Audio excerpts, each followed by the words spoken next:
How do you guys tackle George R.R. Martin and make that into a series? Yeah, it's intimidating.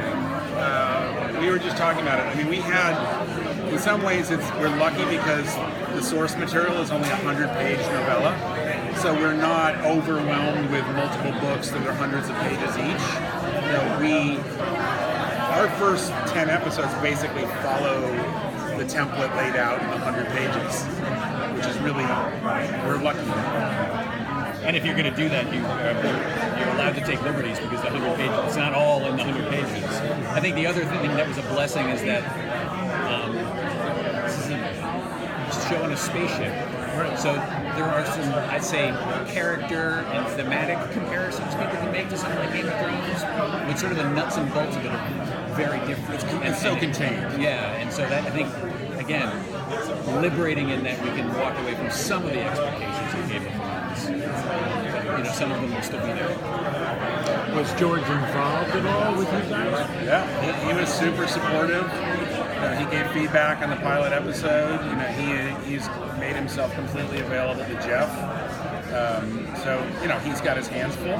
Oh yeah. So it's not like he had time to come to the writer's room, but he definitely weighed in and gave feedback.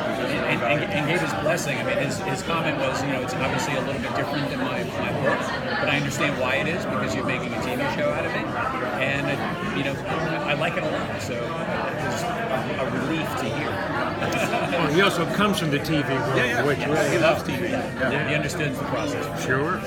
How gory can we expect it to get with the heart? It's pretty gory. It's pretty bloody. Yeah, I think what you saw up there is a good indicator. we tried not to hold back. So nobody ever said we couldn't do something. So we just kept doing it. No, we've been surprised as we turned in the cuts to sci-fi. We thought, surely they'll ask us to tone some of this down. They haven't asked us to tone anything down. Wow. So maybe we aren't going far enough. I don't know, but I thought we were. So next season maybe a little more ratchet it up just a little bit, knock on wood, right? Knock on wood, that would be awesome. Happy to talk about it next season. So other than the source material, what other inspirations did you pull from when you're crafting the show and how it plays out? Well, I think I heard Jeff talk about some of his sort of, Jeff, our creator, is steeped in the horror world. He's written some adaptations. He finished an adaptation for the New Pet Cemetery. You'll see splashes of lots of different things, both from the sci-fi world and from the horror world in this show. But hopefully there's also something really unique at the center of it. Because I think by the time you get to the middle episodes of the first season, there's some pretty bananas kind of stuff that I can't say that I've seen. Yeah, we were a good counterbalance of Jeff. Jeff is kind of bananas and insane. If you've ever seen Midnight Meat Train, you know what he likes to write.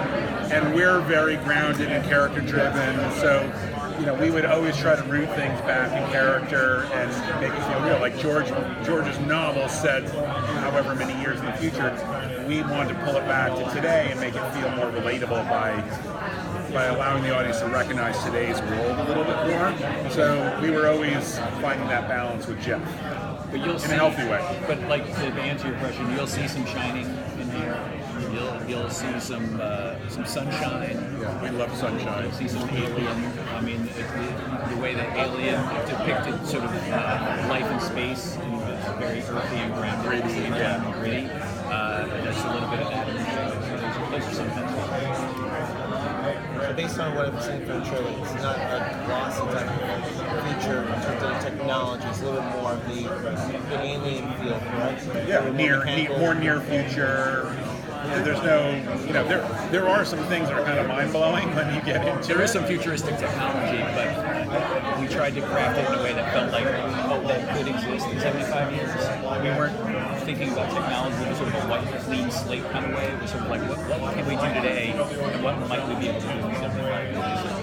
There is some futuristic technology that you can track it. I'll give you a good example. Like when we were designing the spaceship, if you have the time to look at that spaceship, there's parts of the ship that look like it was made now. it looks like we use the International Space Station as a model for the early parts of the ship, and then it grew over time. Most spaceships you look at, it looks like they were made all at once. And this ship has old parts, and then newer parts, and then really new parts. And you can see the age of the ship as you kind of move down. It was our production designer who came in and said, it's like, well, even 75 years in the future, if you were to build a ship of this size, you'd probably have to do it over a period of time. And you'd probably have to build a chunk of it in space because a ship this large couldn't escape Earth's gravity. So we're like, oh, well, that leads us in some interesting directions. Let's just run with that. Play the reality. And that becomes part of the storytelling. There's older parts of the ship that people haven't been to, and you'll see in the series that reveals something important. For the characters, did you kind of create an arc for each of them beyond what the novella? Yeah, I mean, we needed to create, the novella gets to the heart of the matter. They're on a trip and some things go wrong, and then they sort of get where they were going. Characters needed more of an arc. True. So again, we took inspiration from what was there, but then we just added to it. Did you follow through with a set principle saying, okay, these are 5 things we're going to pretty much have as our tennis skills, and that's what you kind of went back to every time you kind of started designing or thinking about other ways of taking the series in your creative directions? There was different things at different times. I'd say when we first started writing the season, it seemed like, there was a short list of these are the things that are absolutely like benchmarks for the show. And then there were a couple of times where episodes weren't quite coming together, and Jeff and I both went back and reread the novella and found new inspiration to solve some of the problems that were happening in the novella. So it happened a little bit. Yes, we had some big ideas, and we also went back to it. Is there any character that you feel particularly drawn to or that you enjoy writing for? Well, we're not writing. But I don't know. I mean, my personal favorite, I love Angus's character. I mean, he's the most fun to me in the show. But there's the Fail character who you really haven't seen yet. Is also amazing. I mean, those are the 2 most exciting characters. So Thale, to build people in 75 years in the future, we acknowledge that psychics are a real thing, scientific thing. There's a little bit of a mythology for it in the show. And our main character, Carl Brandon, chooses to bring a powerful psychic on this mission to try to talk to the aliens when he gets there. And that's part of where some of the wrinkles come from on the journey. That is cool. And that's from the novella. Yeah, that's very much. Yeah, that's right. Yeah. Yeah, which is really fun. Hey, thanks, Carl.